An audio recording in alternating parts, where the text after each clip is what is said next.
We live with one like. Ready. Okay, 1 sec. Ready to start recording.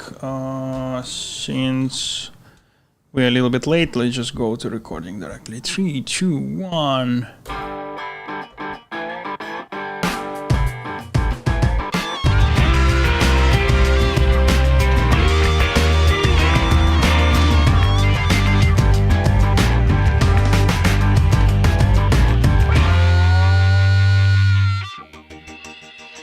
Interesting. I don't have a hardware recording. I have software. I don't have hardware recording. I don't know why. But anyway, welcome to the Non-Intuitive podcast brought to you by the Leaders Club that you're part of. Two, if you're listening to us, but do consider elevating your club membership by joining our Discord channel. And today in this virtual studio we had Dmitry Mananikov. Say hi to people. Hi, people. Like every time I hear this music in the start of podcast, I think about how cool it to have like your own music, introduction. Every time you join some Zoom meeting, like for 3 seconds, there's like a special, your personal like sound or music.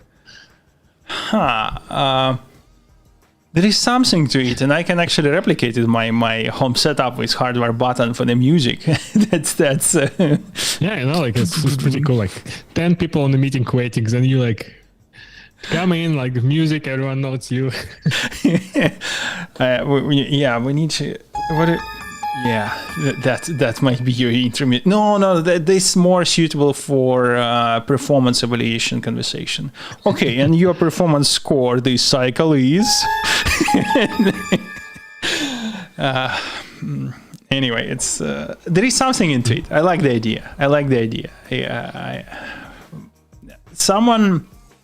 This reminds me, someone showed in the Twitter a video where they put a Disney intro, this intro where there is a star flying around this around the castle. Yes, so they put it on the wallpaper that you're showing on the login screen. So each time the guy opens laptop, he waits until this happens before he puts password in, and it's fun. It was fun. Anyway, I just fixed the hardware recording, but we have lost the first minute. We have software from the beginning, but if the software will goes down, we have a backup. A little bit short, but still there. How was your week, my friend? Pretty busy. Tons of work. But I also, like one of the topic, I do use PlayStation Portal now.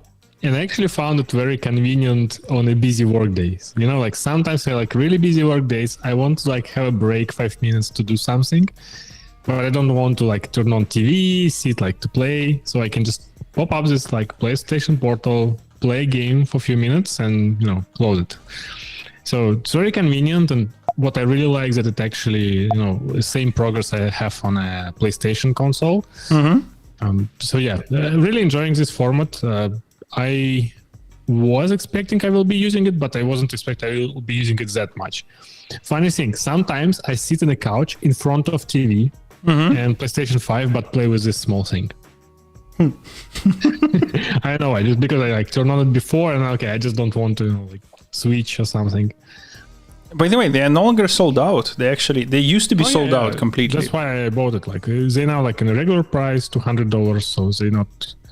But there's still like some Sony quirks. Like for example, you can't attach any Bluetooth headphones, which is a bit crazy, especially for device which is supposed to be portable, and not everyone would like to bring like pair of headphones from Sony in addition for your other headphones. But they try to explain it with the problem that regular Bluetooth can't really allow you like this high throughput, low latency audio. So they use their own radio for that. I don't know how much of this is true and how much of marketing bullshit. Who knows? But interesting. I am waiting PS5 Pro. You sold me on PS already so many times. I just don't want to buy PS5 because there clearly will be an update soon-ish. That's true. And to there also will be probably minor update. Minor? Yeah, maybe we'll see. And to be fair, Silent Hill is still not out. The one that I'm waiting. Some of them already out, but the one that I wait not. Okay.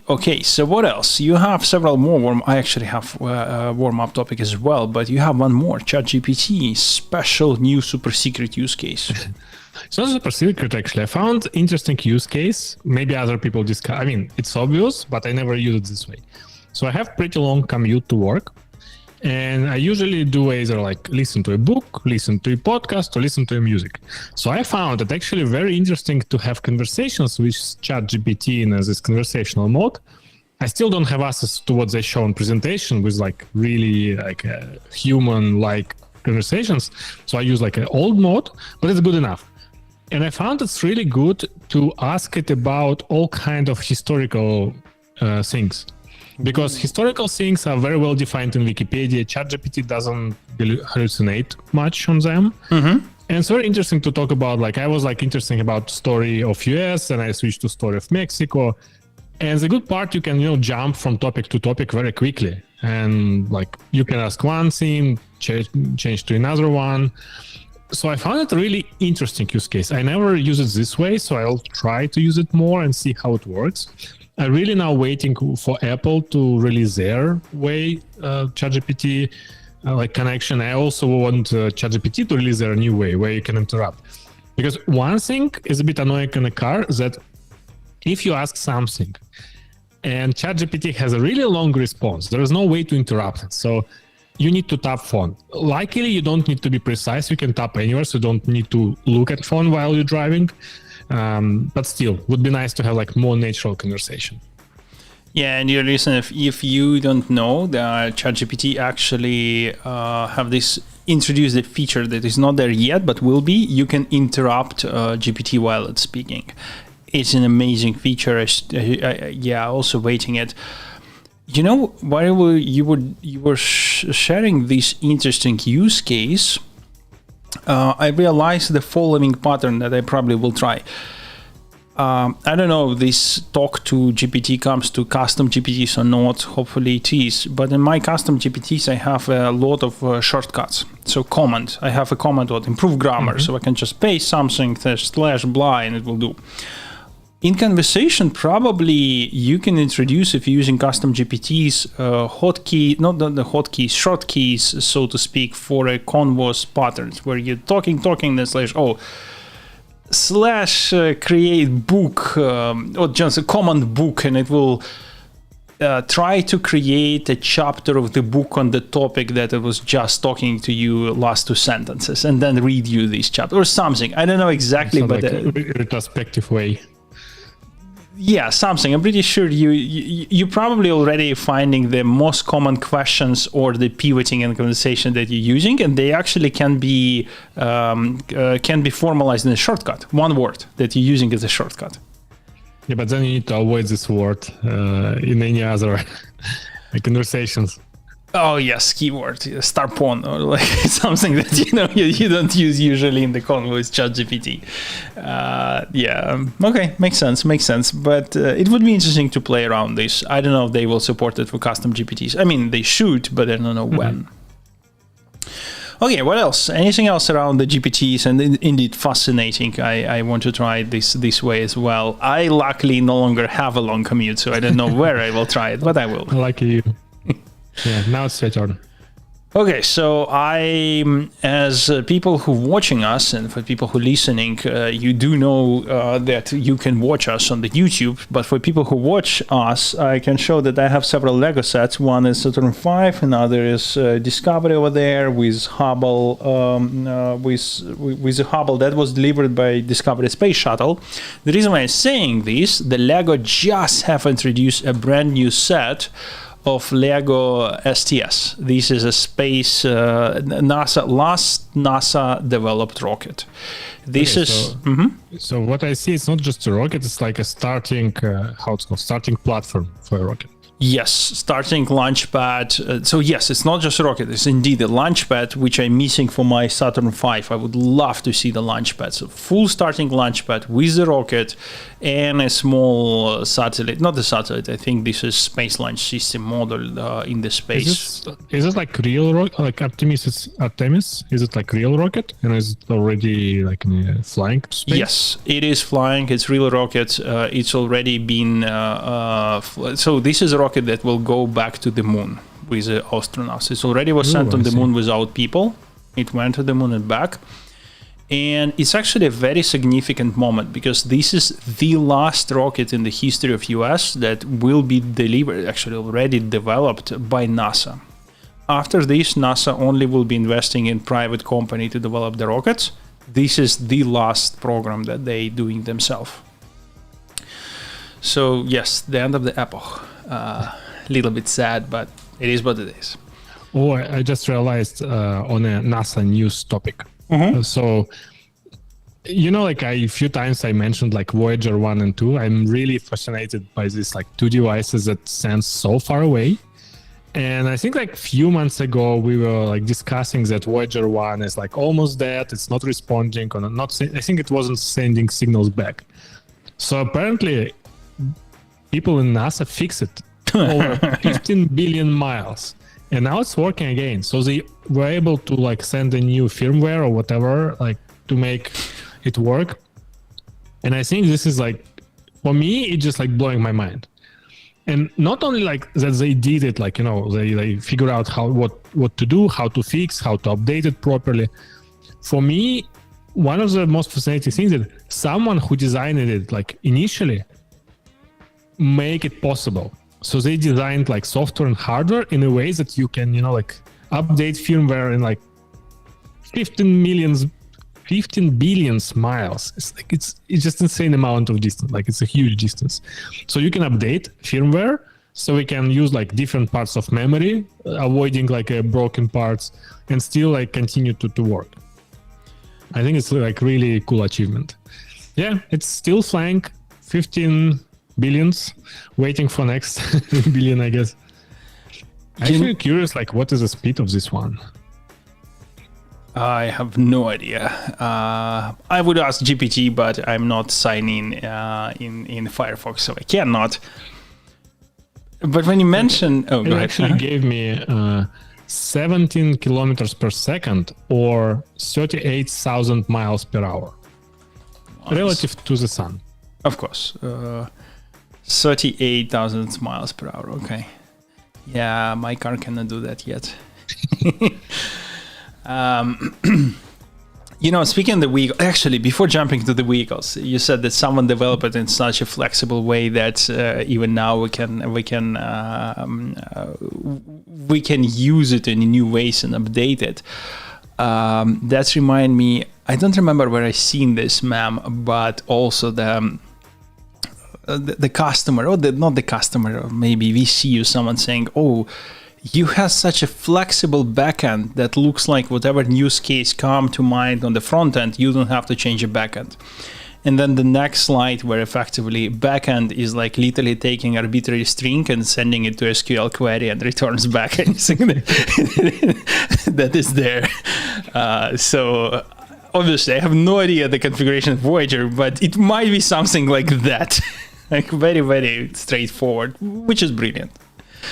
Yeah, I guess why not? I mean, if you think about like Snowflake, where I work, essentially have this kind of the same ability, right? Like Snowflake has a SQL syntaxes, and then from UI you just call the query.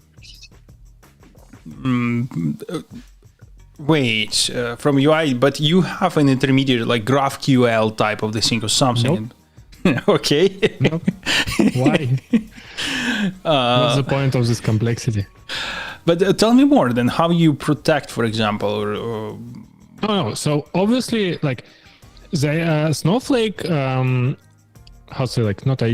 philosophy is that Snowflake main API is actually SQL. And when you query it, obviously you need to protect your data with authorization and other things. So whatever is available for you through SQL could be available through UI. And obviously there are some there is thin layer, actually getting your cookie, converting it to some internal authorization, but otherwise UI just sends the same queries to backend, which is actually a problem in some cases, and there's a work on that side, but in many cases it works well. It's very similar to GraphQL concept. I wouldn't say GraphQL is still bit higher level. It still forces you to think about business logic, fields. So it's not really. Usually GraphQL, you don't store data in GraphQL. It's a layer on top of something. And in GraphQL, you define what is accessible. But here it's more okay, whatever you can query through just regular SQL, you can do it through UI. Yeah, that makes sense. Indeed, I mentioned similar, but you're right. That's not exactly one-to-one, so to speak. Okay, so before going to the main topic, I have another warm-up topic, just nice. Popcorn, because we were speaking about the vehicles, Voyager. When we were speaking about Voyager, we were speaking about vehicles, and that reminded me that my favorite motorcycles, Indian motorcycles, has a huge update on their lineup.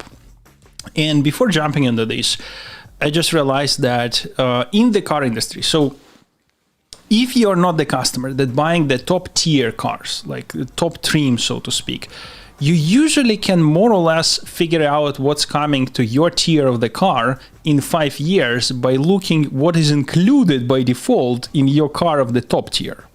So the top tier has auto parking system. Here is what you will have in 5 years if you're buying the same tier. And I don't know about you, but for me, for quite some time, I no longer see anything appealing in the top tier anymore.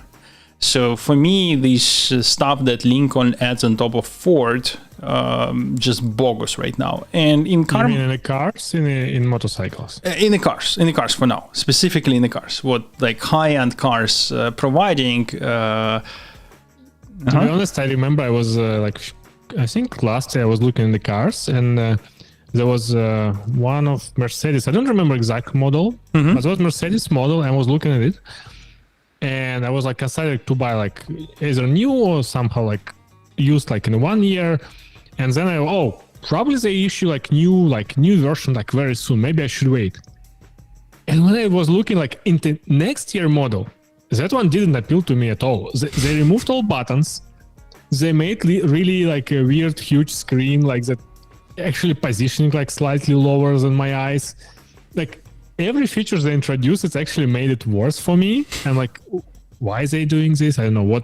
Who is the target audience? I don't know. True, but even so the TLDR, I agree with you with everything, and they do obviously have to change something. There is a pressure to change from time to time. They're going the wrong direction. But even if we take the car that you actually you bought, and you look on the high tier, I don't think there is too many things from the highest tier that you would want. The good example is coming back to my experience, Ford and Lincoln. I don't know things in Lincoln that I would want. Really, I'm not sure. Yes, if it comes to fundamental stuff, range, speed, torque, for sure. But the thing is that range, speed, torque, usually you can get in the mid-level cars. You can get it. That's it. I think there are actually a set of features, but they surprisingly not always actually go to middle car for a long time. It's things like soundproofing, how quiet is a car, how suppression system works, magnetic or something else. These things in top tier cars, something I would like to have, and they not always go to lower tier cars, just because they're just in general more pricey. Actually, I agree with you. Okay, I retract my statements. Even the sounds isolation and quality of material in some of the cases, I do prefer. But it's not, for me, it's not a deal breaker.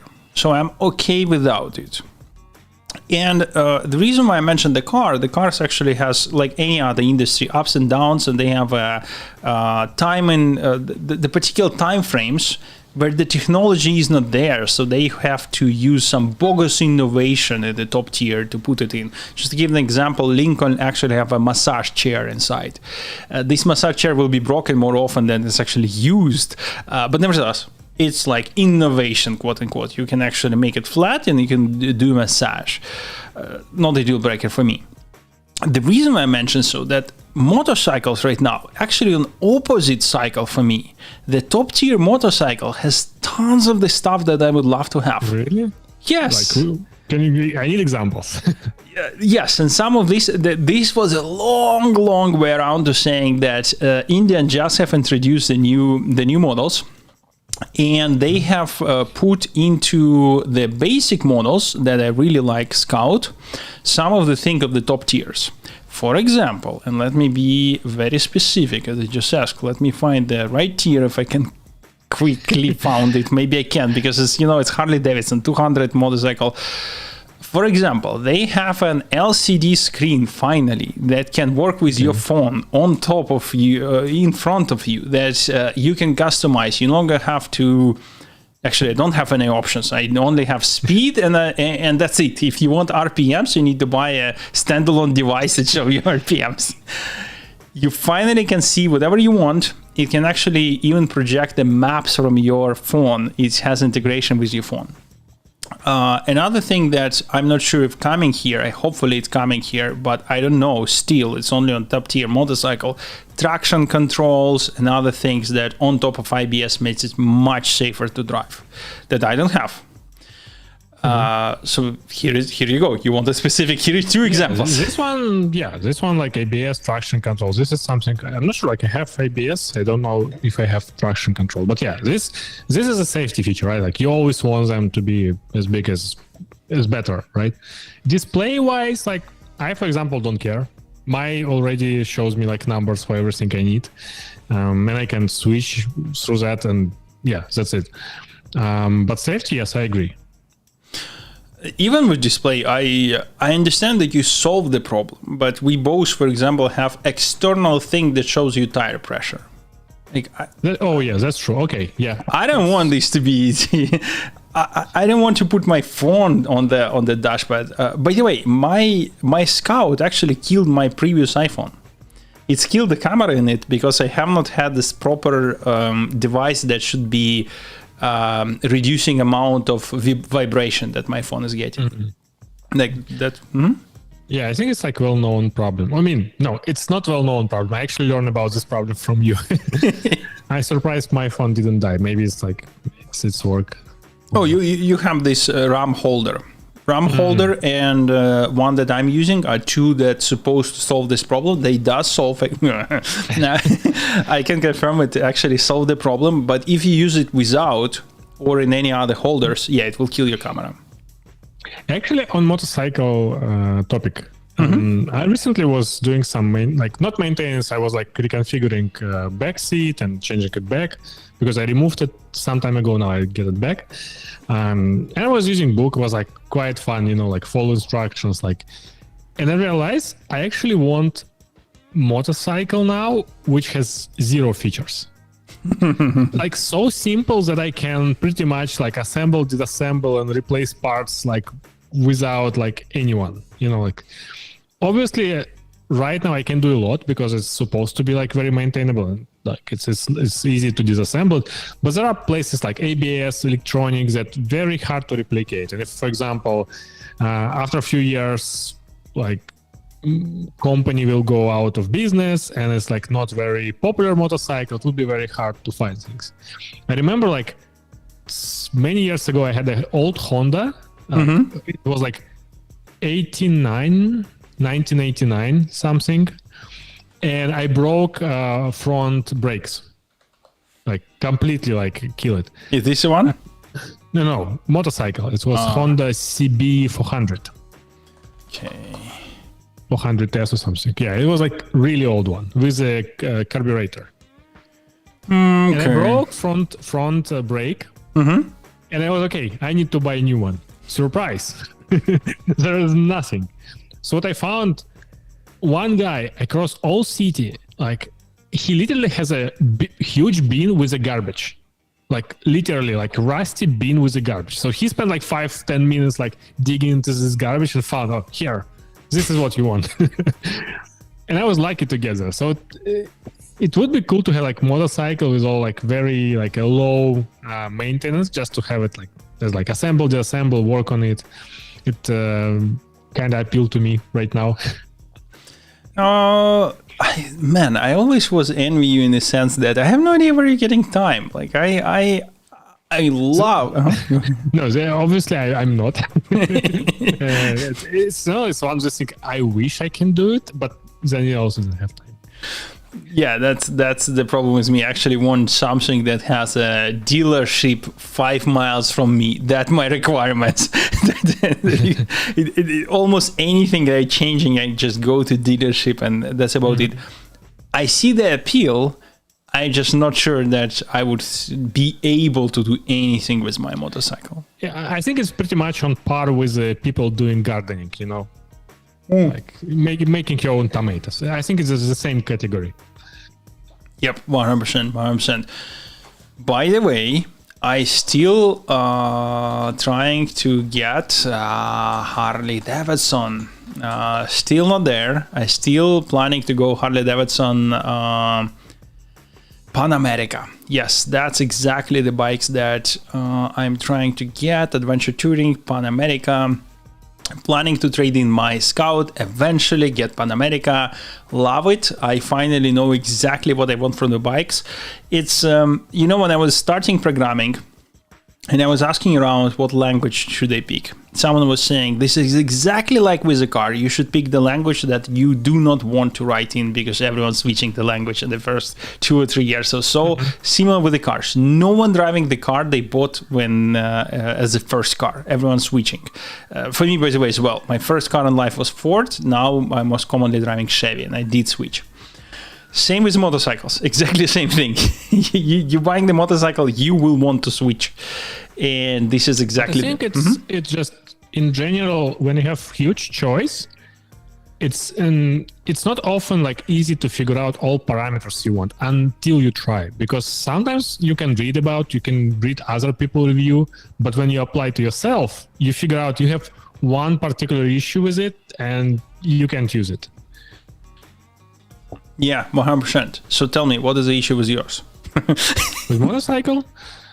What do you have? Remind me. It's Triumph Speedmaster. Triumph Speedmaster. I'm actually not sure. Maybe I actually want something more relaxed now, because I was actually like looking for something more like a straight seat, but now I was like, okay, I actually okay with a bigger motorcycle, because here in US, in my part, I don't really drive on anything like a crazy fast or whatever. I need something for relaxed rides. But I actually don't ride that much nowadays, so I'm not sure if I need it. I think I told you last time I wanted this like airfoil thing to swim on water, but I don't want to make mistake and buy it first, so I want to try it a few times to see how it goes and then maybe buy. It makes total sense. And yeah, I'm opposite. I actually, since I have switched my job, I'm driving a lot. Actually, this is my main transport right now to go to work and back to work. Nice. I'm so excited. I'm so happy. Driving a motorcycle is amazing. Yeah, I think this is the main issue for me. Right now, my commute is long, so I don't really want to drive motorcycle. I want to just sit in a Tesla on autopilot and talk to Chat GPT. By the way, do you like autopilot? Are you also now switching it on and eating your breakfast and talking to ChatGPT? I'm not eating breakfast. Sometimes I'm eating something, yes. Yeah, I really enjoy it. It's not like I use it full from door to door, but my commute is the same highway. So I sit on the left line and actually tell autopilot not to change lines until necessary, because by default it actually tries to speed up. Yeah, speed up, so go to different line, trying to pass a car. It's not critical, but I want to be in left line and only turn when there's way to go out of highway. Yeah, I think I really like this technology. Obviously, it's you need to be careful. I still pay attention, but it's much less mental energy spent. because usually like my commute is almost 1 hour, and it's pretty exhausting when you drive like a car. But on a Tesla autopilot, it's not that bad. Yeah, the autopilot is amazing. It's Anyway, I become a believer. Now in the same spot. I cannot emphasize enough how important was cruise super drive for me when I was driving to San Francisco and back. Anyway, it's half an hour. We still haven't started the main topics, and I still have one more thing that I want to chat with you about. How about we will do an experiment next week, and we will meet instead of Google Meets in the Twitter Spaces. Twitter has place where you can do live. Okay. Yeah, I'm fine. For me, there's no difference, to be honest. There will be. You have to connect somehow. Wait, is it like special software or just browser? I don't know. Let's figure this out. Let's try it. I know that people are doing so, and the reason why I'm mentioning right now, we have 12 people plus, and each time when we are late, the amount of listeners are dropping. So usually by this time we have 20, and all of them, or 90% plus of them, are from Twitter, and we right now doing broadcasting on Twitter. And I know that Twitter actually emphasizing way more if you're doing on the Twitter platform live, not just broadcasting from other stuff, other places, so to speak. So I will try to confirm how it looks like from Twitter side, because who knows, maybe we will already in the proper way broadcasting on Twitter. If not, we can try to meet there instead of the meets and see if it will have any implications on number of listeners. Sure, I don't mind. Okay, so that will be homework for me to figure out how we actually doing live on Twitter. I have no clue. I have an app, and that app is doing something on Twitter right now. Let's go to set of our main topics tonight. And let me start with one that I think, at least for some of my use cases, are a killer, so to speak, and I'm trying to find how it's actually called. Oh, I cannot. Context caching. Yes, context caching. Okay, now I know. So 2 days ago, we have announced a big thing, and that big thing is. And we say we, you need to say Google. Google. Yes. Okay. Google have announced the big thing with context caching. So what is context caching? And let me ask you, my friend, a question. Did you have an experience where you have a huge prompt?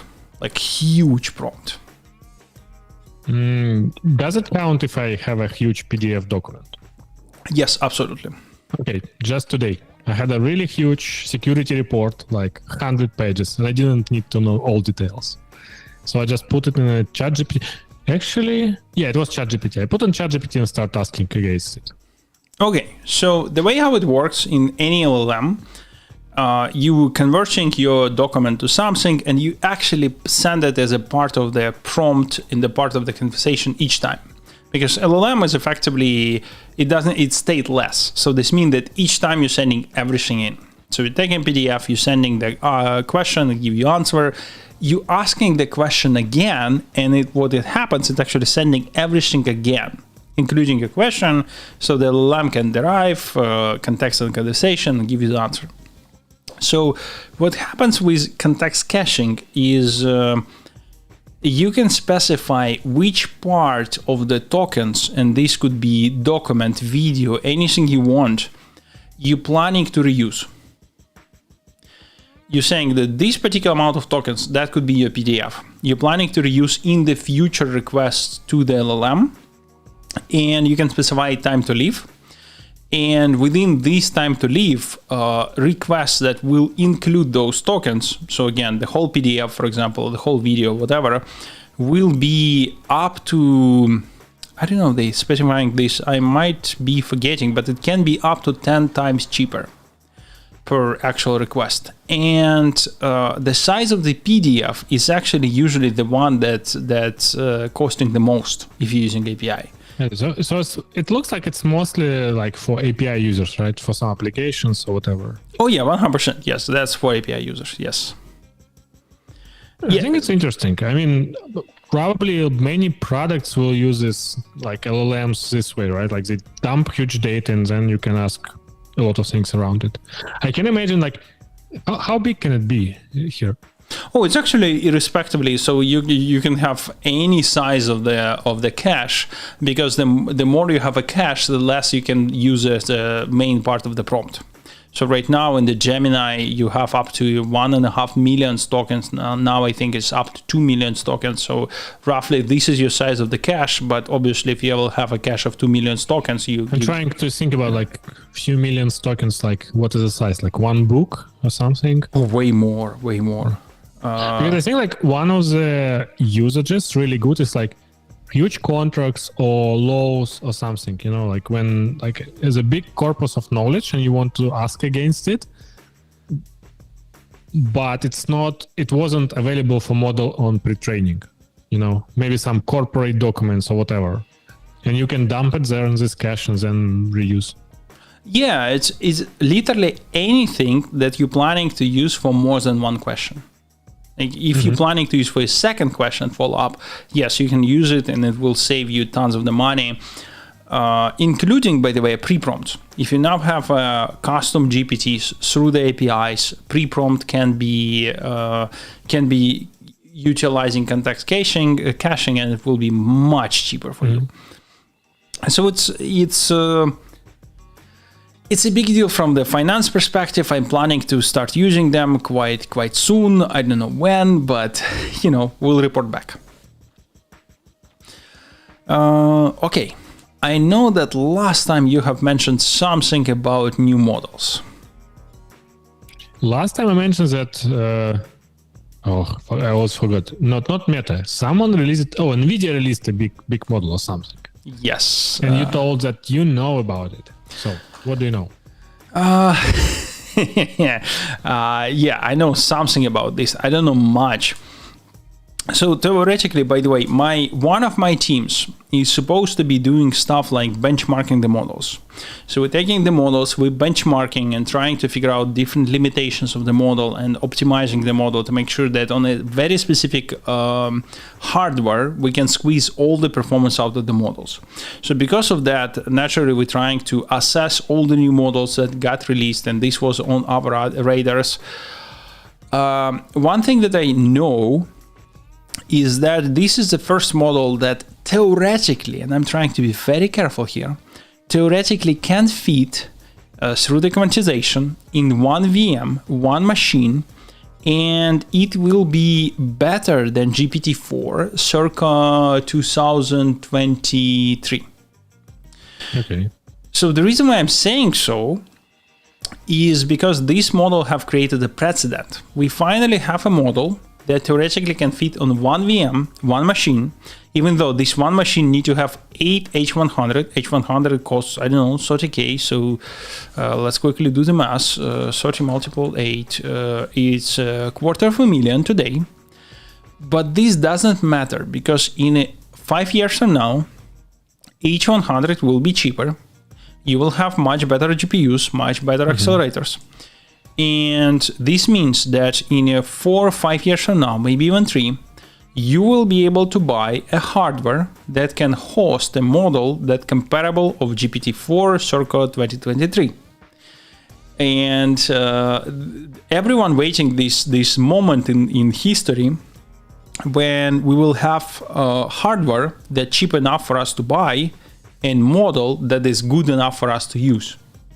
The question, will it be good enough to use when there will be new models so good, then people so used to them, they will not say, hey, I don't want ChatGPT 4 because it was so hallucinating, so bad. That's a question of good enough. What is good enough? That's true. I can imagine like if it's cheap and I would like to get my own at home. Exactly, yes. And 100%. For me, GPT-4 is good enough. I don't care which year it is. Like even the very first GPT-4, it's good enough. It's like in motorcycle. You just don't know there will be ABS in motorcycles. Yes, true. Okay, fair enough. Yes. And maybe you will still be using both subscription and you will be using a local. But in many projects, you will be using a local and it will be good enough. I have this console tool that pipes anything to LLM. So you can have JSP pipe context of the file, and then you can say, okay, remove from this JSON blind. It will do whatever you ask it. And GPT-4 will be good enough for those things. It will be. That's true. Yeah. So, but I agree with you. There is things that they will come up, and we will pay for subscription for sure, 100%. Random topic on LLMs. Have you seen Ilya Sutskever? He actually started a new company.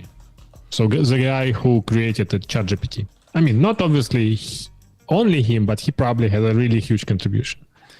Yeah, I have the tweet where they're announcing it available. But while I'm searching for that, can you?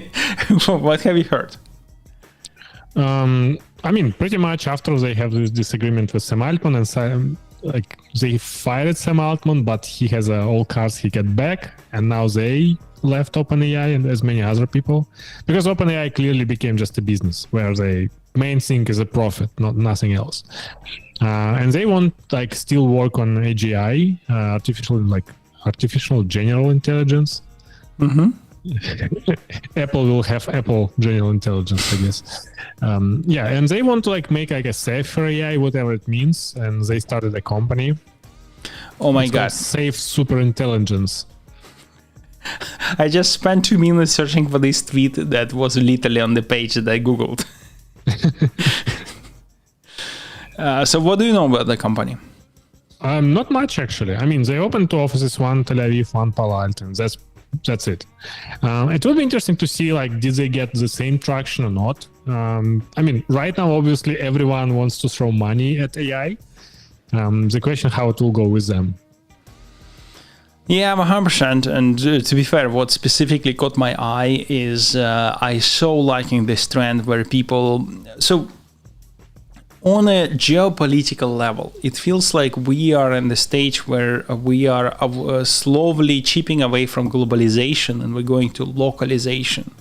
And and because of that, you will see more and more countries, societies, nations start advocating for their specific interests. And in his post, he was specifically emphasizing we're an American company with Palo Alto and Tel Aviv.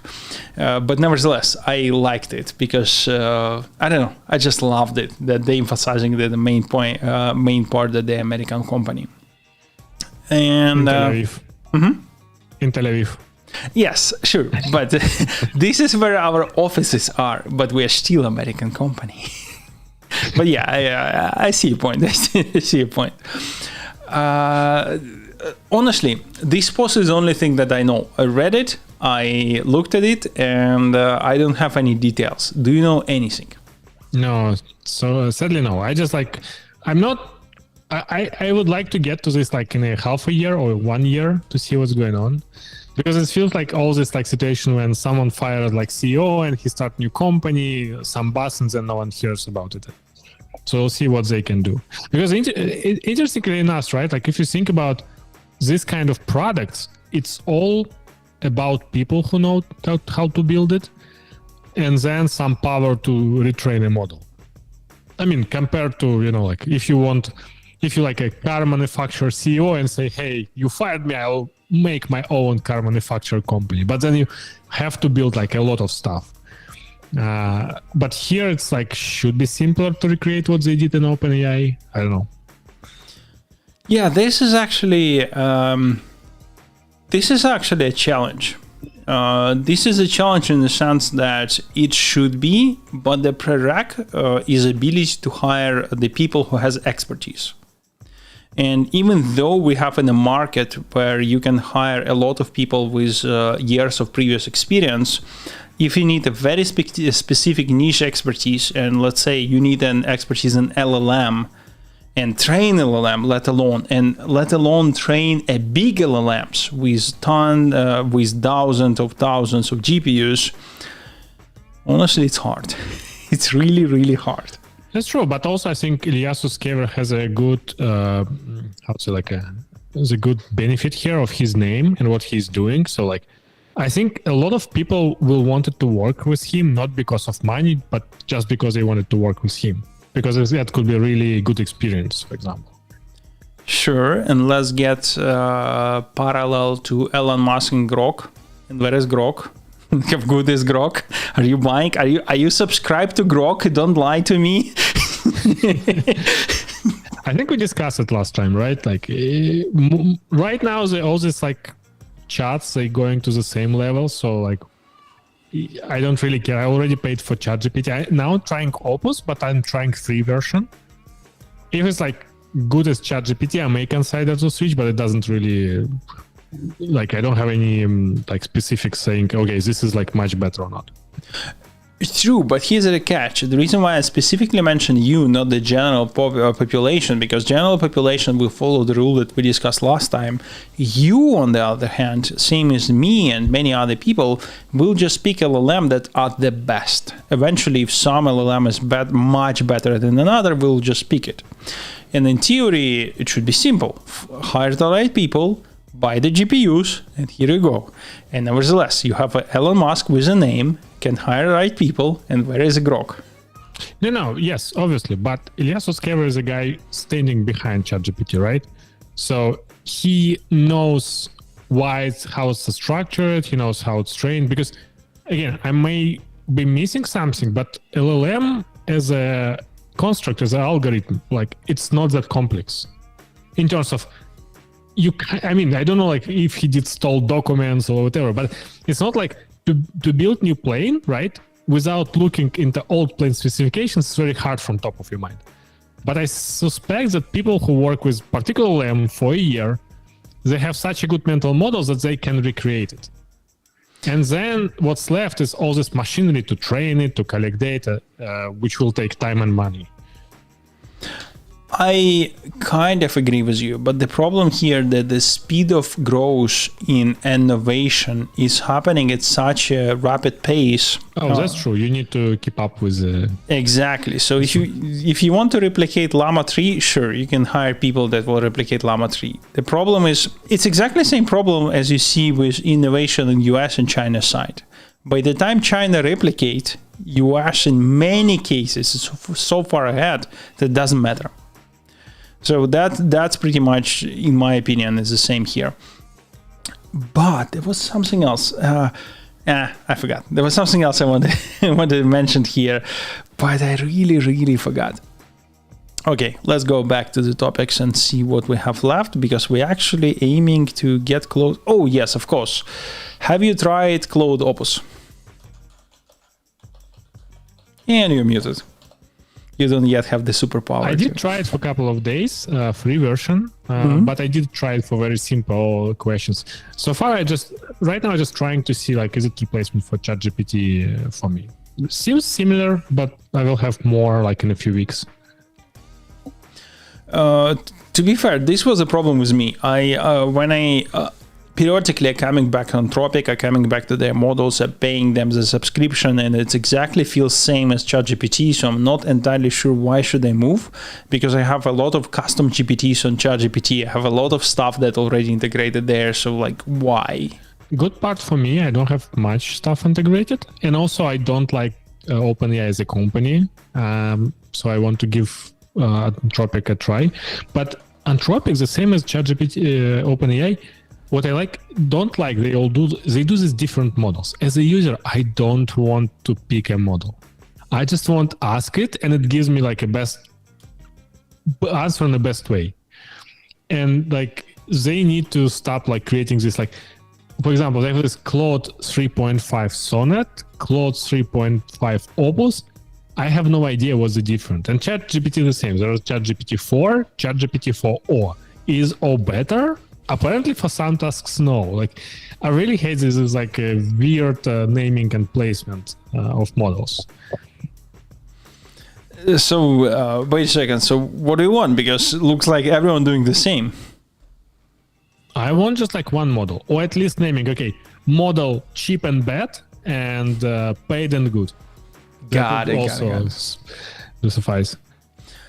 Then, my friend, Gemini is your way. You have either Gemini or paid Gemini. That's the two things that you will have. I at least like this naming, which is surprisingly that it comes from Google. Yeah, they not call it paid, it's called advanced, that you can get if you pay for it. And by the way, I do want to mention that if you do pay for Gemini, you will get tons of the other stuff like Google Drive and other things that will come with it. To the best of my knowledge, you cannot just buy Gemini, you can buy the Google One, I think. It will give tons of the interesting stuff together on top of the Gemini. But nevertheless, this is exactly what you mentioned. Gemini, Gemini Advanced, that's it. Free and paid. Google just killed a Jamboard application today or yesterday. Jamboard, I used it. Yeah, like they're killing products almost the same speed as they start. Yeah, it's like a drawing board. It was, I think it was integrated in many places, but then they just killed it. I think like Apple released something similar iPad. Maybe I don't know. Maybe like competition with Miro didn't work. Whatever. That's so sad. I actually love Jamboard. Anyway, that's a different story. I really, really love Jamboard.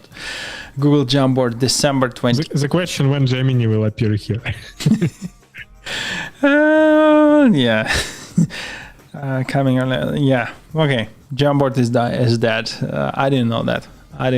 And looks like it will be dead in December 2024. So it's not exactly that. Looks like they have announced that it will be that, or otherwise I don't understand why it says December 2024. Okay, so let's see if we can have... Oh, one small thing that I do want to mention, because we are in the end of our podcast. There is this interesting game, PvKiki. Have you heard about it? No, what is it? So it has an unreadable name. Okay. And the short name PvKiki. So it's an interesting game. Let me try to show it to my listeners. Dear listeners, how can I show? Anyway, for listeners, I cannot. That's the main part. For viewers, we can't show it to you. So PvKK is a game that shows how you living in some interesting place where you commanding of a giant artillery that's supposed to be firing at a different objects and getting commands, and it's... I don't know. The closest I can imagine this a simulation of a submarine, where you're diving in submarine, but time to time you will have a target and you to fire it. And this is an indie game, and they're saying that this is a weird intersection of simulation. Simulation of. Old cockpit of 1990s with tons of the stuff that you click to interact with, a bit of escape room and a little bit of paper, please. So yeah, I think it's really interesting concept. I like it. So it's simulation in terms of like a lot of things you do manually. But it's not simulation in terms of it doesn't simulate any real thing, right? It's like some imaginary place and devices and whatever. Yep, and looks like the name is Germany, Planet Verteidigungskanon Kommandant. German usually have these words that actually a combination of 3 or 4 words. And yeah, it feels like... I can easily imagine an interesting spin on this game where you actually, in the middle of the game, suddenly realizing that this is unreal. So what you see behind the screen is not the real world, and you almost like Andrew games. And it could be an interesting twist over there. I don't know if they played it or not. It looks so interesting. So I'm pretty sure like in 2 years, we will see many games like this, emulating all kind of different environments and things. Yeah, 100%. I remember there was one where you control submarine in some weird, like I can't even remember. I don't even remember name, but you swimming through some really weird ocean, which is not ocean, but kind of like creepy horror place, whatever. It was a bit fun to watch, but I guess like this genre gets more popularity. I'm trying to find. I have submarine game swimming where creepy horror place. Surprisingly, yeah, submarine horror games, underwater horror. Anyway, so yeah, if you will remember the name of the game, you let me know. My friend, how about we end here? It's almost an hour. Yeah. Perfect. Okay, thank you everyone as usual for coming to our show. We will talk to you same place next week, same time, hopefully. Have a good weekend. Have a nice weekend, folks. See you.